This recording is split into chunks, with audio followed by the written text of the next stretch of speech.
Welcome back to the Crime Off Shadow, where we expose the deepest secrets concealed beneath history's surface. On a damp October evening in 1891, I arrived in the small town of Ashbury, Ohio, summoned by a family mystery that had occupied my thoughts for months. The rain descended in slow sheets, each droplet tapping a somber rhythm against the window panes of the town's aging structures. Ashbury was a place where the past seemed to cling stubbornly to the present, where every brick and timber house bore witness to stories better left undisturbed. The air carried the scent of wet earth, decaying leaves, and the faint ghost of wood smoke from distant chimneys. I had come because of the Weston family, residents whose name was whispered in polite conversation but never spoken aloud fully before the evening firelight.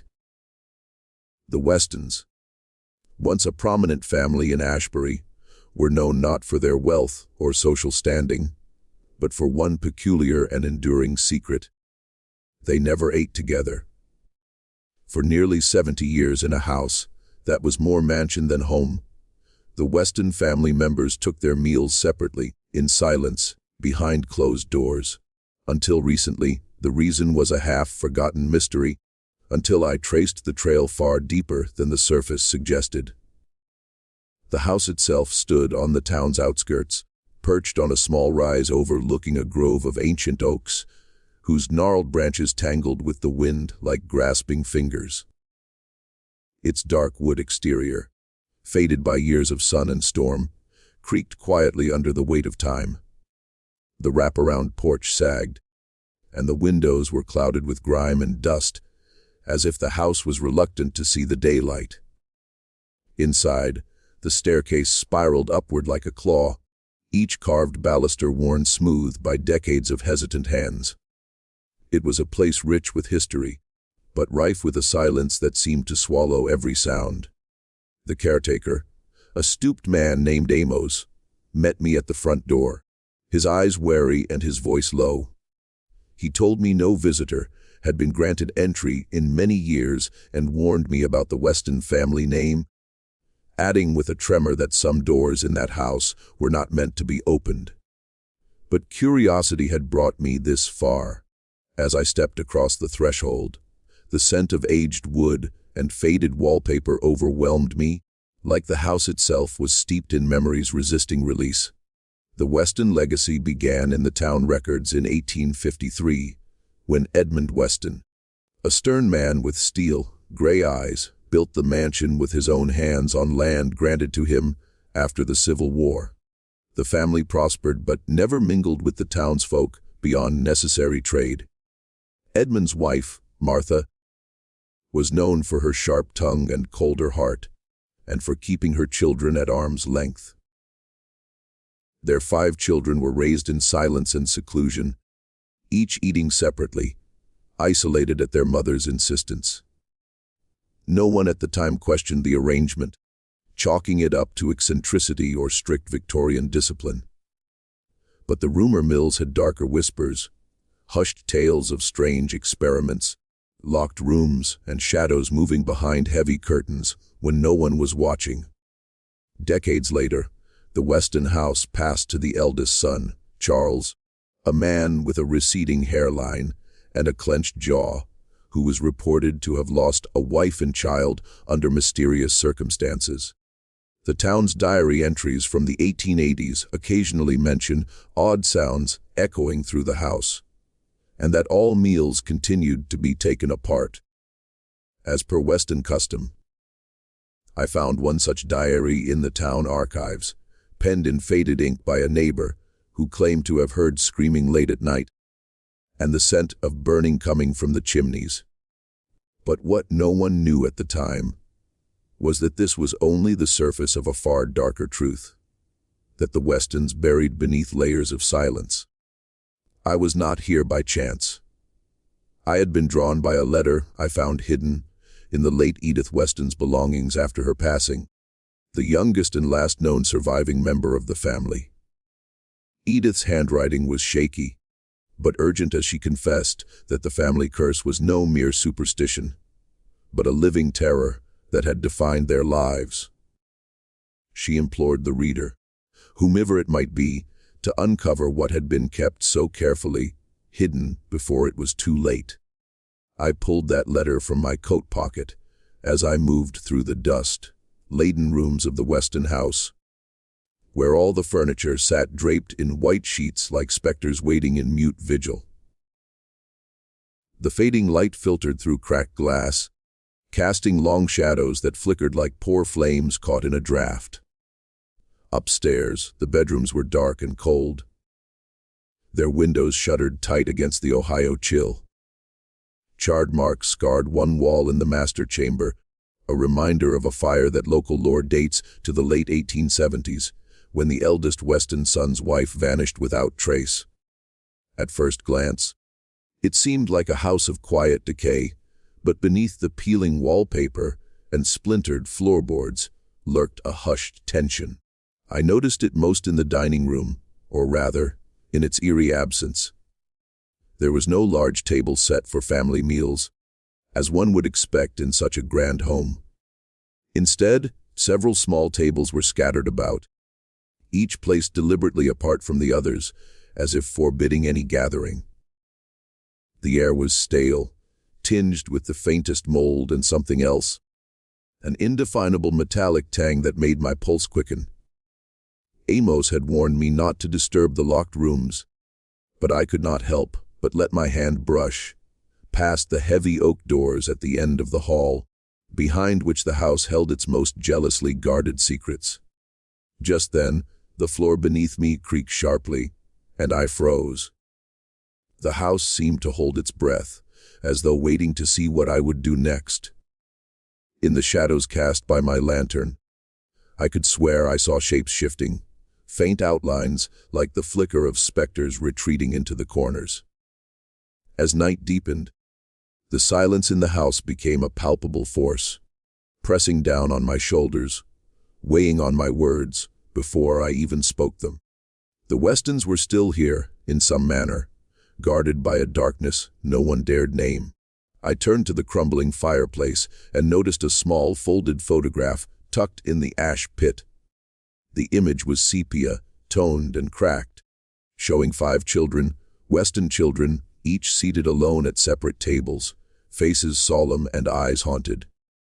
Beneath the photo was a date, painstakingly written by hand, October 19, 1889. I felt a chill spread down my spine.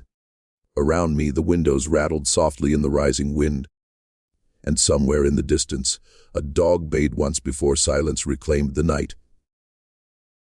I decided to rest in what had once been the library, where tall shelves held musty volumes on law and agriculture, a testament to the family's outward respectability. But as I settled by the dwindling fire, my eyes kept drifting to an unassuming book on the desk. It was a ledger, delicate with age, and inside were entries not of business, but strange notations.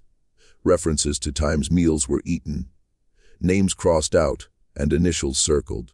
The patterns were confusing, but one detail stood out, a cryptic mention of the separatum convivium, Latin for separated dining, a ritual, a command, or a curse. What happened next defies any rational explanation. As I traced my finger over the ledger entries, the air in the room suddenly thickened, the shadows deepening as if imbued with a life of their own. And then came the sound, a faint scrape from the floor above, almost like fingernails dragged across wood. I was not alone.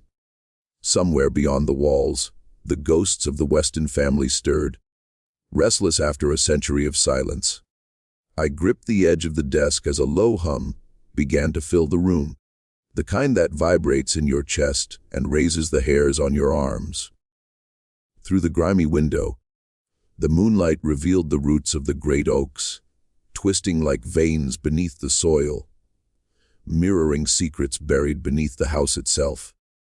I thought then about the letter from Edith Weston and her warnings. The family never ate together, not out of spite or illness, but for a reason so terrible that it had shaped generations. It was a secret that consumed lives, fractured a family, and chained them to isolation in a mansion no one dared enter. Outside, the wind howled like a mournful wail, rattling the pane one last time before the temperature plunged. I realized with a dawning horror that the truth was close, too close, and it might drag me down with it. I opened the letter again, reading Edith's final lines, words weighted with despair and dread. Whatever you do not let them share a meal. Because once the Weston family supped together, everything changed. As I pocketed the photograph and the letter, the scraping sound upstairs grew louder, more insistent, as if the past itself was trying to break through the thin walls, separating history from the present. And this is where the story takes its darkest turn. The Weston family, all that remains of them, was calling. No one in the town ever spoke of it again. Until now. The scrape upstairs ceased as suddenly as it had begun, leaving behind an oppressive silence that pressed against my ears like thick velvet. I forced myself from the alcove of the library and made my way down the dim corridor. The ancient house felt heavier now, as if the mere act of lingering had stirred its latent breath. Each step on the creaking floorboards was a shudder through time, a vibration oozing from walls steeped in secrets. Outside, the wind clawed relentlessly at the twisted limbs of the oaks, their shadows casting long, skeletal fingers through the grimy panes. I pressed my hand against one, the cold glass biting into my palm, trying to focus on the sense of something watching, waiting just beyond my sight. It was then that Amos, the caretaker, with his stooped back and cautious eyes, appeared from the shadows at the far end of the hall, his voice a gravelly whisper that seemed too wary for a man left to his own devices for decades. He said, "You've been poking into things best left buried. The Westons never wanted their story told, and the curse, God's help us, is real." I tried to steady my shaking hands, asking him what curse he meant, but his gaze darted behind me towards the upper chambers, where the air felt thick and still as if the house itself held its breath in dread. Amos said he'd once served the family back in the 1890s, when the last of them still roamed these halls. He remembered Edith as a girl, fragile but fierce, often seen retreating to her room before sundown. She was the one who had finally shut the Westons away from any semblance of normalcy. Amos's eyes glistened with a mixture of sorrow and fear as he recounted that the family never ate together, not as a mere eccentricity, but as a strict mandate passed down by Martha Weston, the matriarch who feared what might happen if their long-standing tradition was broken. She believed that the family shared a darkness, a secret that could unravel their very souls if they crossed the threshold of the dining room as one. My curiosity piqued sharply. I pressed Amos to tell me more, but he only shook his head, muttering that there were things more terrible than death lurking in this house. Nevertheless, he did offer a glimmer. He spoke of a neighbor, an elderly woman named Mrs. Abernathy, who had lived near the Westons for most of her life and had witnessed countless strange occurrences. Desperate for leads, I set out into the mist, cloaked streets of Ashbury early the next morning, the weight of Amos's warning and Edith's letter heavy on my mind. The town seemed to shrink away from the old estate, which loomed like a silent sentinel at its edge. Mrs. Abernathy's home was a modest clapboard cottage, wrapped in frost-coated ivy, and nestled behind maples bowed with age. Her sharp eyes gleamed from beneath a fringe of white hair as she opened the door, offering shelter from the pervasive damp chill. I explained my purpose carefully, watching her expression sharpen with recognition when I mentioned the Weston family. She beckoned me inside, where the scent of lavender and wood smoke mingled with the faint trace of decay. Settled at a worn oak table, she began to recount what she had seen over the long decades. She spoke first of how the Westons walked their grounds in silence, their faces as pale and cold as moonlit marble statues. She recalled a particularly bitter winter when the family's patriarch, Charles Weston, was said to have locked himself away in his study for weeks on end, leaving servants and neighbors alike to wonder if he had gone mad. Then, one bitter evening, she had witnessed a peculiar event that had never left her mind. Mrs. Abernathy said that as she returned from the market, fog swirling thick along the road, she saw an eerie glow emanating from a window on the second floor of the Weston house. Inside, through the softened panes, she glimpsed a long table set meticulously for a meal. But instead of family members sitting apart as tradition dictated, the room was filled with figures huddled close, their faces pale and strained with tension. At the center of the scene was a strange, thrumming light, a candle or lantern enveloped in a thick haze of green smoke that seemed to seep into the air and distort their faces. She told me that the group was chanting softly in Latin, their voices trembling between fear and reverence. The gathering was broken swiftly when a piercing scream shattered the night, a sound so guttural and unnatural that Mrs. Abernathy claimed it haunted her dreams afterward. The next morning, the Westons were never seen together again, and the manor returned to its ritual of separate meals, silent and solitary. Her recounting sent a ripple of unease through me, but it was what she said next that unsettled me most. She insisted that there was a locked room deep beneath the house, accessible only via a trapdoor hidden behind the library's oldest bookcase. She believed it held the key to the family's torment, a place where the past and present twisted into something unrecognizable. That same afternoon, I returned to the Weston estate, the golden light of dusk dwindling to twilight. Amos stood waiting, as if he sensed I was venturing into forbidden ground. Together, we found the bookcase she spoke of, its wood swollen with age and neglect. My fingers trembled as I pressed against a familiar carving, an ornate bloom interwoven with thorny vines, and heard the faint click of a hidden latch. The shelf swung open to reveal a steep staircase descending into a darkness that seemed to drink the muted daylight whole. A dank, cold breath rose up to greet me, the wet scent of earth and something older, filer. Amos produced a flickering oil lamp, handing it to me with a hand that shook despite his stern demeanor. We stepped down into the subterranean chamber, the air growing heavier with each step.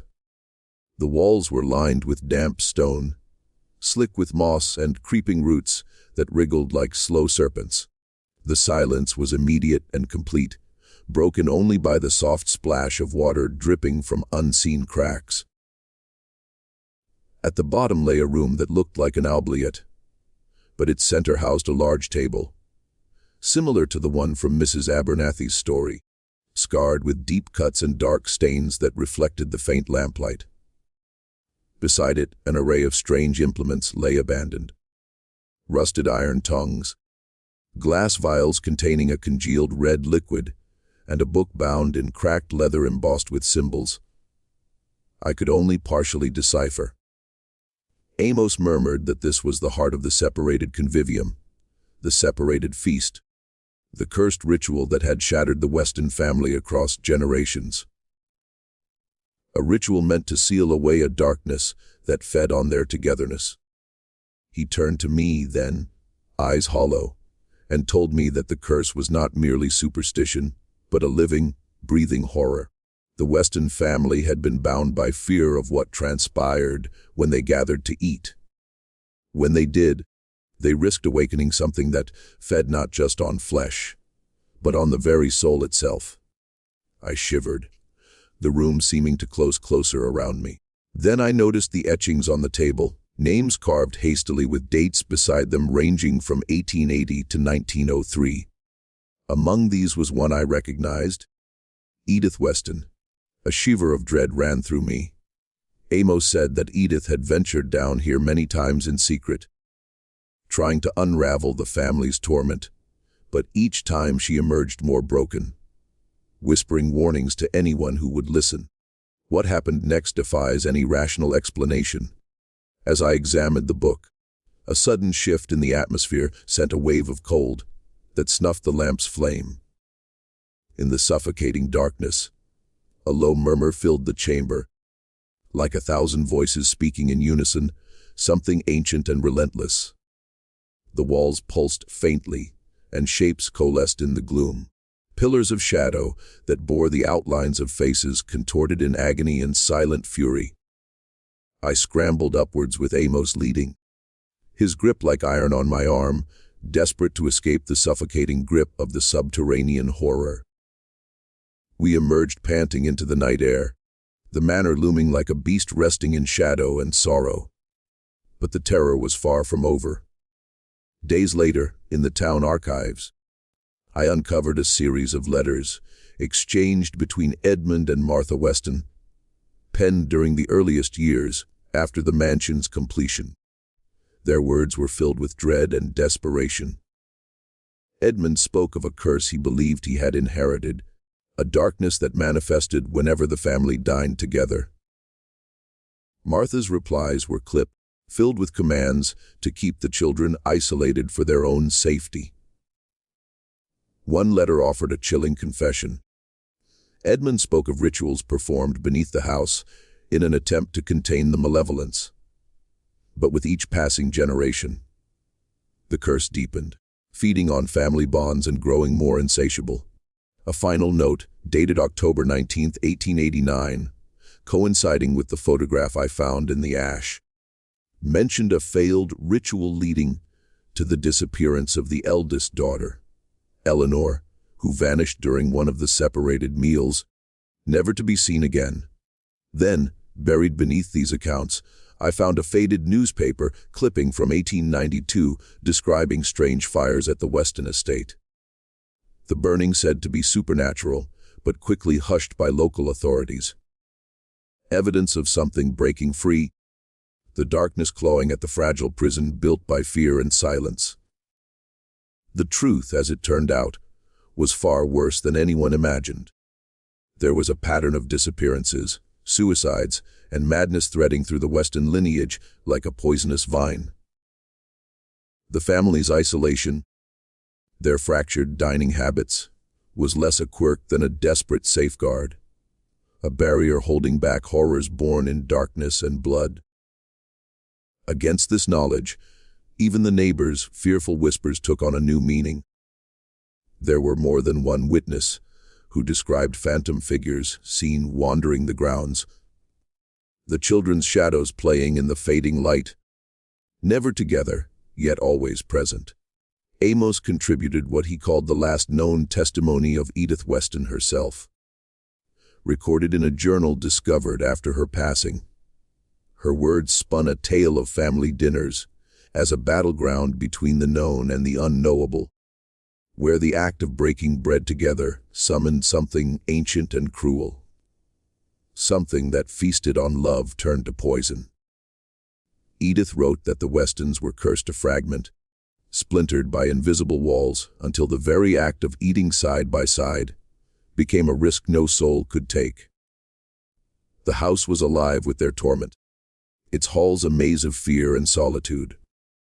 But it was not just the past that haunted the place.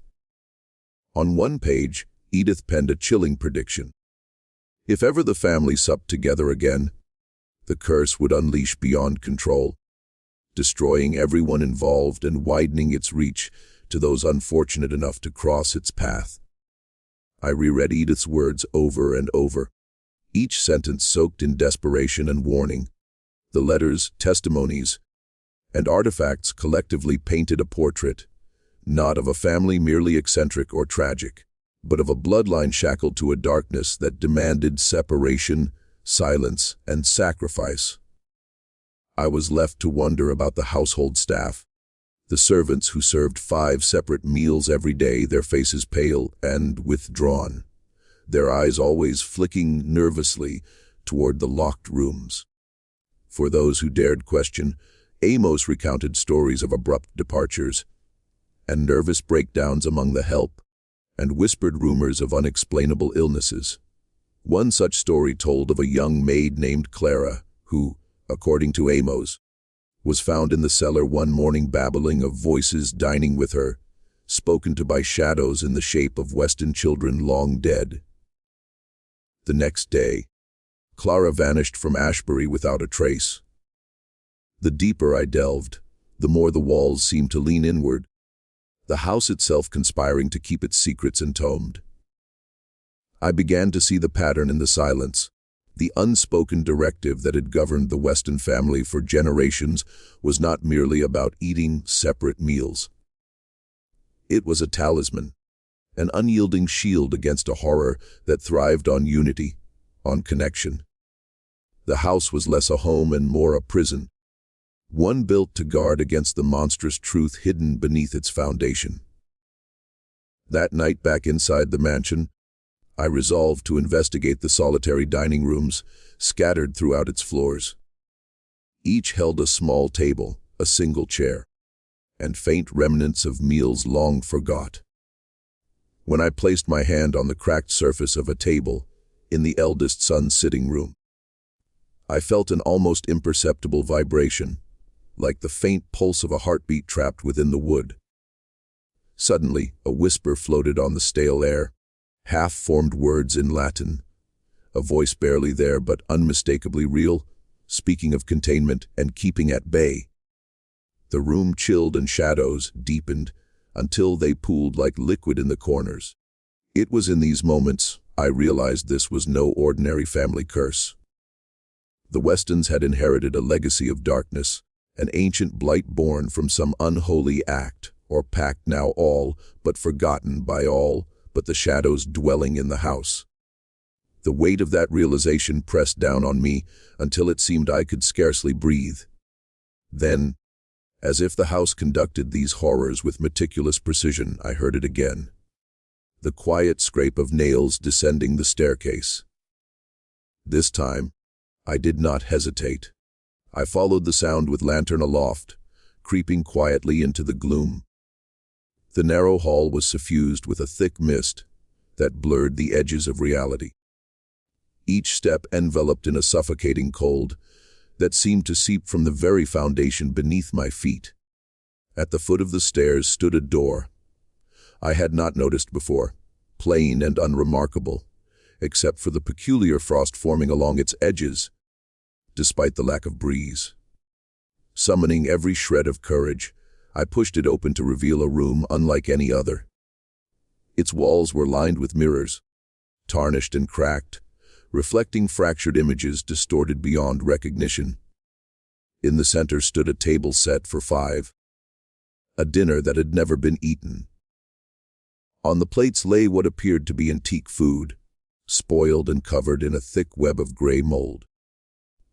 But it was the centerpiece that froze me in place, a small withered bouquet of black roses, their petals brittle and dusted with ash. Then I heard a voice flicker in the darkness, barely audible yet alive with icy menace. It whispered, gathered once, bound forever. The shadows in the mirrors twisted and convulsed, and in their depths I saw not reflections, but glimpses of a broken family, children reaching for one another, faces contorted with fear and sorrow, swallowed by endless night. The truth that dawned in that instant was clear and terrible. To eat together was to invite the darkness in fully. To share a meal was to share a fate sealed in blood and silence. But what they found behind that door changed everything. The Weston family never ate together because to do so was to awaken something ancient and insatiable, a cruel force that tore them apart or consumed them whole. And yet sometimes, in moments I could scarcely bear to believe, that darkness fought to be freed, weakening the bounds, whispering through the cracks in the walls, and calling its fractured children to the table. Those who stumbled upon the Weston house inherited not just a story of silent meals and lonely rooms, but a living nightmare writ large across generations. and no one in the town ever spoke of it again. Until now. The deeper I descended into the twisted saga of the Weston family, the more the shadows seemed to thicken, swallowing reason and hope alike. That hidden chamber beneath the house was more than just a forgotten room. It was a crucible of horror, meticulously crafted by generations desperate to contain a darkness so vast it defied comprehension. As Amos and I stood there, the flickering lamp casting grotesque shapes along the damp stone, I recalled a fragment from Edith's journal, where she described the sensation of the house itself breathing around her, alive with malevolent watchfulness. This was no fanciful metaphor. The very stones seemed charged with a vitality both ancient and cruel, pulsating with the memories of a bloodline, cursed beyond redemption. The implements scattered beside the monstrous table, those iron tongs, the congealed vials of blood, and that accursed ledger spoke of rituals meant to suppress something roaring beneath human fragility. Amos claimed that every generation was forced to continue these abominable rites. To have failed meant utter devastation. The ledger, leather-bound and worn, revealed names alongside cryptic symbols, crosses scorched with burn marks, eerie sigils curling like venomous vines, each representing a family member's fate. The chilling pattern was unmistakable. Those who defied the separation of their meals were lost, swallowed not by death alone, but by an insatiable void consuming mind, body, and soul. My skin prickled as I turned the pages, finding entries in familiar hands. Edith's desperate scrawl pleading for release, her anguish bleeding through the ink, marginal notes penned in a trembling script warning not to trust normality, not to seek solace in unity. The truth emerged in jagged shards. The curse was that of communion, a twisted binding that fed upon togetherness. When the family gathered to eat, as was once done under the flickering green smoke glowing in Mrs. Abernathy's memory, the darkness awoke. It devoured the bonds meant to sustain love and kinship, turning these into weapons that tore the family apart in agonizing anguish. The fragments of Edmund's earliest confessions laid bare the origin, a pact forged not in hope, but in terror. Settlers spoke of whispered bargains, of entreaties with netherworld entities promising prosperity in exchange for perpetual solitude. The ruins of the once promising family fortune twisted into the grotesque isolation of the Westons' demise. But the most grotesque realization came when Amos revealed what he called the echoes of the feast. He told me that on certain nights, often around the anniversary of Eleanor's disappearance, the house rang with sounds not of this world. The scrape of chairs, the clatter of plates, the faint murmurs of voices reciting prayers in dead tongues. These spectral banquets were not mere hauntings, but repetitions of a ritual frozen in time, shadows attempting to undo or perhaps fulfill the ancient curse. And from one doomed soul to another, they summoned those who dared listen to their wretched communion. It was then that the house began to betray its secrets in a way that no document or witness had prepared me for. The air grew thicker, the darkness heavier, and the weight of despair coiled tighter like a noose. I felt an unrelenting presence curdle the air, pressing on my chest with cold fingers that squeezed breath and reason alike. In the mirror-lined chamber upstairs, where the broken family faces fractured endlessly, the truth crystallized. To break bread together was to invite annihilation. But the question that clawed most fiercely at my mind was why the darkness responded to that simple act so savagely. The answer was harrowing and intensely personal. As I leafed through Edith's journal once more, she spoke of a confession never made public, a truth that shattered the veneer of any notion of simple curses or hauntings. There was an entity lurking beneath the house, born from the very sin of the Weston progenitor, and nurtured by the bloodline's unnatural pact. It was neither demon nor ghost, but something far more insidious, an ancient parasitic will that fed on love twisted into fear, on family bonds poisoned by silence and separation. This entity grew with each generation's attempt to suppress it, thriving in the forced isolation. When the family gathered, it seized upon their unity, fragmenting minds and bodies with sick hunger, devouring the chance for reconciliation. Edith's final entries detailed her own attempts to resist the pull, to reunite her fractured family in defiance of the creature's hunger. Her journal closed with fragmented pleas, the handwriting dissolving into frantic, looping spirals like the madness consuming her. The house was not just a prison, but an altar to this malevolence. The very architecture had been shaped to enforce this desperate stratagem. Separate tables, locked doors, and hidden rooms designed to compartmentalize the family and starve the entity. The truth was raw and unbearable. To eat together was to summon the entity, to surrender to the insatiable hunger, waiting in the shadows beneath the oak roots. The house itself was a living talisman forged of both love and fear, each stone a measure of sacrifice without end. In a sudden, overwhelming moment, the door slammed shut behind me, the air turning icy and suffocating in an instant. The mirrors flickered with pale, twisting faces, and from the shadows, I heard 1,000 whispered voices converging into a single phrase repeated over and over. Gathered once, bound forever. My heart thundered wildly, shouts frozen on my tongue as the room seemed to twist and spin. The entity was alive, and it was here. Not just in memory or ritual, but as a creeping reality that defied every attempt at understanding.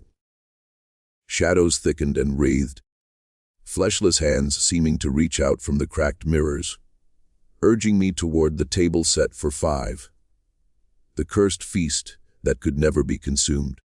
In breathless panic, I staggered back down the hall, the echoes of ancient voices clawing at my sanity. Outside, the great oak swayed violently. The night split by a sudden, violent gust that shattered a window. The house groaned, a living thing awakening from poisoned sleep, and then a silence so complete and oppressive it felt as though the world itself held its breath. There was no relief, no safety. Only the heavy certainty that the darkness was not sated, and that the Weston family's nightmare was far from over. Yet, before we press onward, I want to pause and say thank you from the bottom of my soul to each one of you who has stayed with me through this harrowing journey into the heart of the Weston darkness.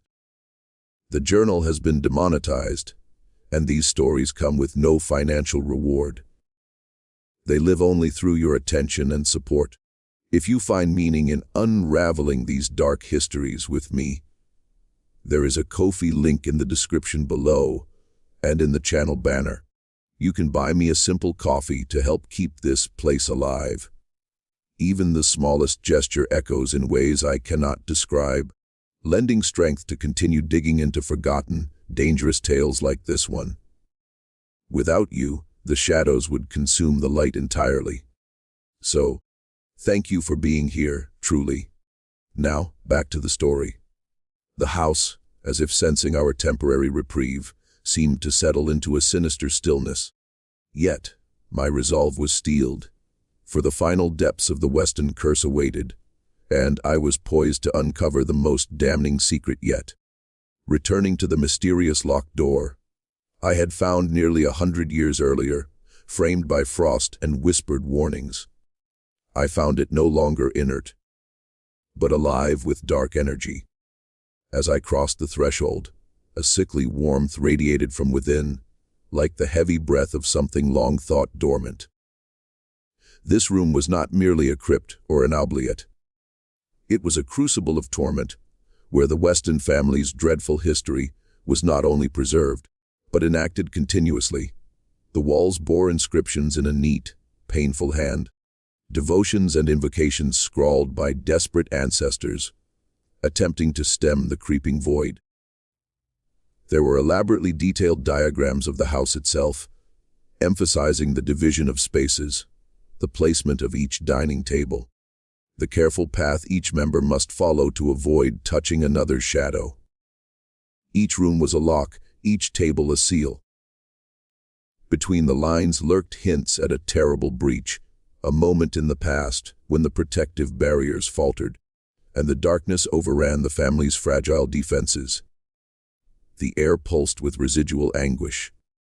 On a table at the center lay another journal, its cover worn and pages brittle. This was Alina's diary, the eldest daughter whose disappearance in 1889 had remained a haunting enigma. Her words sang with youthful hope shadowed by creeping despair. She spoke of forbidden meetings, silent suppers watched in terror, and glimmers of rebellion against the imposed isolation. Alina wrote of a night where, driven by yearning, she dared to break the taboo, to approach the long, forbidden family table where all were to gather. She described the merging of pale faces, the whispered prayers that suddenly turned to shrieks, and the agonizing tearing of the unseen. Her final entry was a frantic scrawl. I broke the circle, and now it comes for us all. The room seemed to respond as I read the words, a shuddering pulse racing through the floor beneath. I knew then that the family's misery was no mere superstition, but a reaction to the tangible presence seated deep within the home's foundations. Years later, when the records were finally unsealed, it was revealed through rare confessions that the so-called curse was a self-perpetuating nightmare woven from guilt, madness, and a monstrous entity invoked in youthful desperation. What they found behind that door changed everything. The Westons were bound by a secret pact that imprisoned their souls as much as their bodies, ensuring that no meal was shared lest the darkness claim them all. The voices I heard, the shadows I saw, they were echoes of that fateful night, cycling endlessly through time. The intimate horror was no less devastating. The act of eating together transformed love into devastation, uniting family only to rip them apart in the most profound way imaginable. And yet, in the nightmares carried in their blood, the family longed for union, even as it spelled their doom. As I prepared to leave the room, my mind slipping precariously along the edge of sanity, I realized that the Weston curse was not merely a relic of the past. It was a living wound bleeding into the present through the house itself. The mansion was less a home and more a vessel for ancient anguish, each generation adding its own layer of suffering and isolation. In the final moments inside that frozen chamber, I felt the weight of centuries pressing down, cold, crushing, inevitable. The darkness had already begun to seep outward, touching the world beyond the house's crumbling stone and rotting timbers. And so, the Weston family never ate together because, in the heart of their shared table, waited a horror too vast to confront, too incomprehensible to name. To sit side by side was to invite annihilation, to break the fragile bonds that kept the abyss at bay. Their tale was not just one of cursed blood, but of shattered souls, despair, and the unbearable cost of love when intertwined with darkness. And no one in the town ever spoke of it again. Until now. The chamber beneath the house still breathed with the whispers of what had once transpired, each corner saturated with the residue of sorrow and desperation. As I stepped back into the musty air of the Weston estate, the weight of what I had uncovered pressed against my ribs like a vice tightening inexorably. The truth had clawed its way into my consciousness, raw and unyielding. The Weston family never ate together because when they did, the darkness lurking beneath the estate stirred with a hunger too awful for the living to comprehend. It was not merely a curse etched in superstition or shadowed by madness. It was a tangible malevolence, a parasitic force woven into the family's very blood, thriving on connection and communion. The tragedy was cruel in its simplicity. The very act meant to bind a family, the sharing of a meal, was the trigger that summoned an insatiable entity poised to consume their souls and scatter what remained like ashes to the restless Ohio wind. I found myself walking the halls once more, tracing the edges of that solitary life imposed upon the Westons. Separate dinners, closed doors, isolated chairs were more than customs. They were the shields the family used to ward off an ancient disintegration, a grotesque sacrifice that preserved their fragments, but demanded endless solitude in return. Outside, the groves of ancient oaks sighed under the darkening skies, their iron branches weaving through the frost-bitten air, as if trying to strangle the cold light itself. The house seemed to pulse with life, a living entity tethered to the sins of its founders, its veins running not with blood, but with a sorrow so vast it defied measure. What they found behind that door changed everything. Yet, it was the aftermath, the slow, unbearable unraveling, that lingered longest in the marrow. After my descent into the depths of the house and its history, Ashbury offered no refuge. The town seemed shrouded in a collective amnesia, a pact of silence layered over grief and fear. Locals spoke in hushed tones of the Weston Mansion, an edifice that housed more ghosts than wood, more secrets than sunlight. The few who dared venture near often reported glimpses of pale figures flickering through the windows, suffused with a light that was neither natural nor comforting. The keeper, Amos, vanished one cold morning, leaving behind a single oil lamp and a brittle note that read, "The hunger wakes when we forget the silence." The Weston estate stands empty now, or so the townsfolk insist. But the ivy crawls greedily over its sagging porch, as though the house itself stretches toward the world, yearning for a reunion it knows will never be safe. I returned once more to the archives, where Edith Weston's final journal lay open on the creaking oak desk. Her last words, scrawled with trembling desperation, were a warning wrapped in the barest hope. Perhaps the only cure lies not in breaking fast, but in breaking free. It was a cryptic musing, suggesting that the family's fractured existence was a cage from which no simple meal could liberate them. Love had become the monster's fuel, binding the Westons to a legacy of fractured unity and spectral suffering. Outside the dusty window, a thunderstorm gathered strength, hammering rain against the glass like the frantic heartbeat of the house itself. I thought then about the faces in that tarnished mirror room, fractured, distorted, yet achingly human. They remained imprisoned between moments, echoes forever circling in the silence that had once kept the darkness at bay. And yet, the question that lingered like a bitter aftertaste was whether the abyss waiting beneath the house had ever truly been contained. The more I pondered, the more certain I became that the boundaries were thinning. History, after all, has a way of repeating itself, particularly when bound by curses whispered through generations. The Weston curse was less an ancient tale than an ongoing torment, a wound still raw and festering beneath the veneer of time. It was a dread that defied closure. I found solace only in the town's fading lamplight, a dim glow that seemed to waver in the wind like a fragile heartbeat trying to hold on against the coming dark. Finally, I laid all my findings bare before the light of my lantern once again. From Edmund's early prayers soaked in fear to Martha's strict mandates born of desperation. From Alina's youthful rebellion to Edith's last fraught attempts to reunite the family. They were threads in a tapestry of pain woven with fractured hope and relentless despair. The Westons never ate together because that act opened a breach, invited a darkness that feasted on the most sacred ties, tearing love into shards sharp enough to wound beyond repair. It was a horror unlike any other, the malignancy of forced solitude serving as both curse and sanctuary. And yet, as I closed the heavy door on that chapter, I felt the unsettling weight of unfinished business.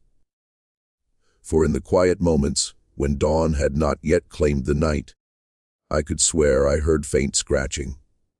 The ghostly scrape of nails upon wood, echoing through the empty halls, a reminder that some families are bound not by blood alone, but by the shadows they cannot outrun. Whether the curse embedded in the foundations of the Weston estate will ever be lifted, I cannot say. Some stories reach out of the past not to haunt, but to warn. The Westons were trapped between yearning and fear, unity and destruction, caught in a cycle that devoured their souls generation after generation. The house remains on its rise outside Ashbury, a monument to secrets too dark to face and too deep to forget. Sometimes, on windy nights when the moon is swallowed by clouds, the faint wail of a sorrowful song drifts from its crumbling lips, and those with courage or folly enough to listen might glimpse 5 solitary figures seated around a shattered table, not eating, but waiting. You may wonder why unraveling such stories matters, or why we pursue the dark corridors of history when the light seems so fragile. But it is in uncovering these truths, no matter how grim, that we honor those broken by the past, and perhaps find a flicker of understanding in the shadowed brokenness of human experience. Yet the Weston story offers no redemption, only reminder.